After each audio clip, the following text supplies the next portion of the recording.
Good morning. How are you today? Well, the chaos abounds, doesn't it?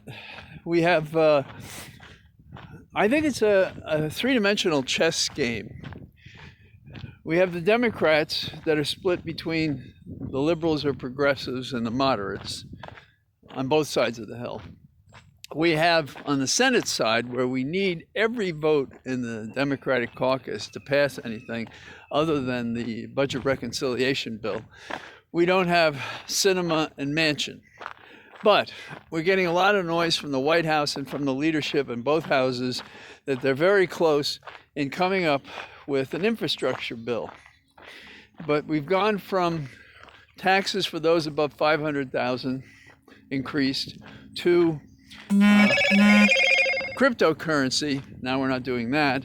To taxing something like 20 billionaires in New York and California for holdings they have that are not liquid. In other words, there's been an appreciation of their holdings, and we're going to tax that appreciation. Now that's pretty interesting stuff. Now we do that in some cases. You all know about choosing a basis and then seeing the difference, but there's a transaction usually involved when that happens. So I don't know where that's going. And then the pieces of the puzzle, the Chinese puzzle, is very complicated. Certain things in Medicare, some want in, Manchin wants out.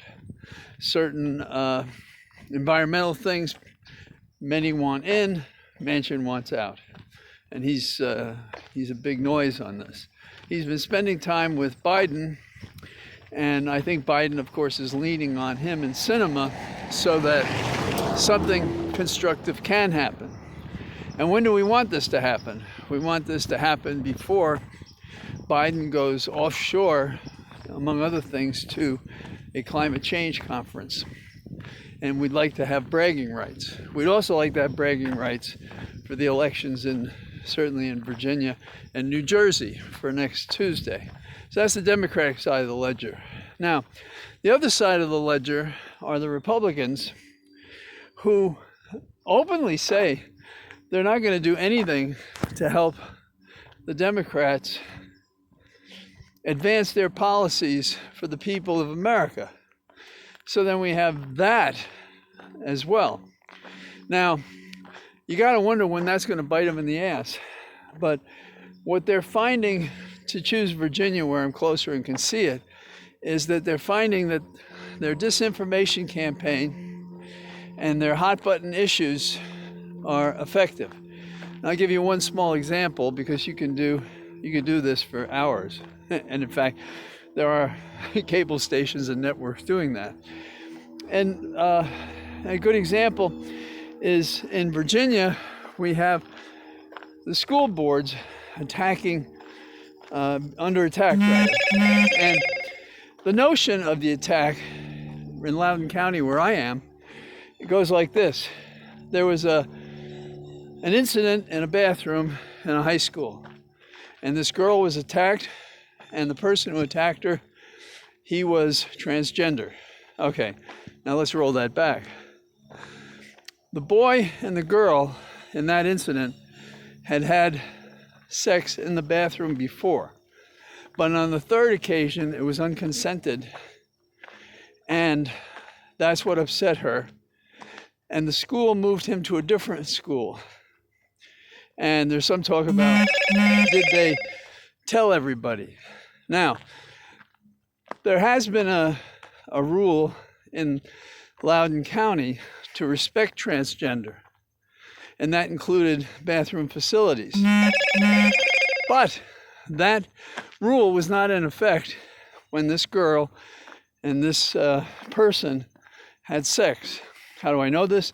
There was a trial in Loudoun County, and this was the evidence that was presented.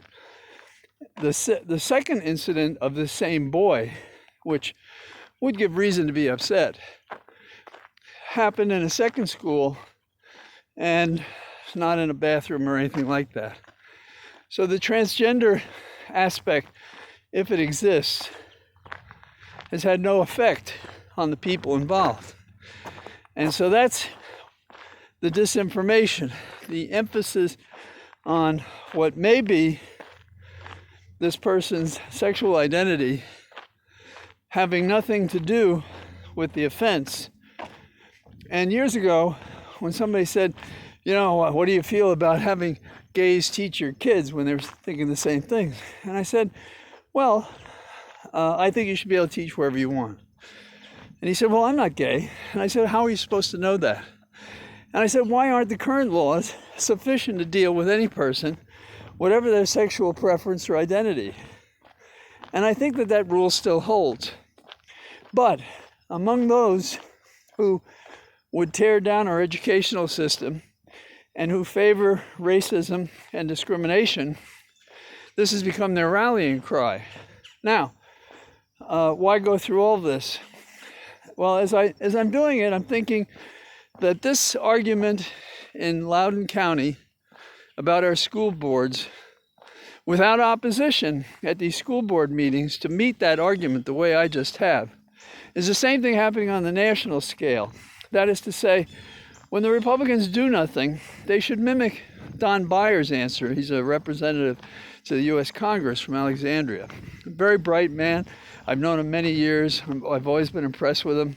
He's a true public servant. And he said, how is it the Republicans can get credit for what we do pass that they oppose, and oppose us in such a way that we can't pass, and claim it's our fault when they're interfering, that we're not passing legislation that they prohibit from getting passed? So that debate we're not hearing. And the last part of this debate is those people who are doing nothing about the reckoning, the prosecution of the criminals on January the 6th. And in the news last evening, Eastman, who is the lawyer who concocted the plan by which they could peacefully avoid counting the electors for Biden, and somehow or other claiming false fraud, more disinformation, in order to get 10 days to have the states reevaluate what happened in their elections so that they could deny to Biden the presidency, which is really pro forma after the electors and the recounts and the court cases have gone away. So now I got a call, so I think I may be talking about Eastman this evening at 6:30 on MSNBC. And, whatever the questions are by then, I'll give a weigh in on my 2 cents. But it seems to me that the present approach by Democrats is, if we achieve great things, then we don't have to get in this fight with the disinformation factors, that is all the Republicans, and the people will appreciate the good legislation we pass. Now, the problem with that is that we're having trouble passing the good legislation for reasons in the Democratic caucus and the Republicans intransigence to prevent us from accomplishing anything. So what am I saying? I'm saying that we can't tease people that we're going to change the cloture vote from 60 to a majority, in other words, eliminate it. We can't pretend that we're not in a war with these people who believe in an autocracy rather than our democratic form of government.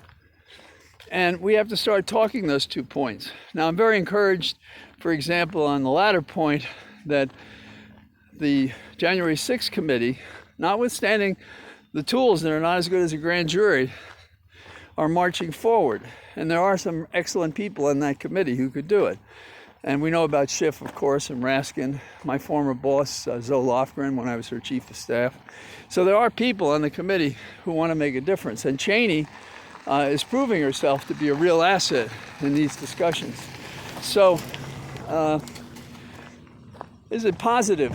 Well, it's a mix. We don't know what the pie is going to look like until it comes out of the oven. So maybe by Friday we'll have a better idea. In the meantime, get out. It's a beautiful day, and I'll talk to you tomorrow. And maybe tonight on MSNBC. All the best. Bye-bye.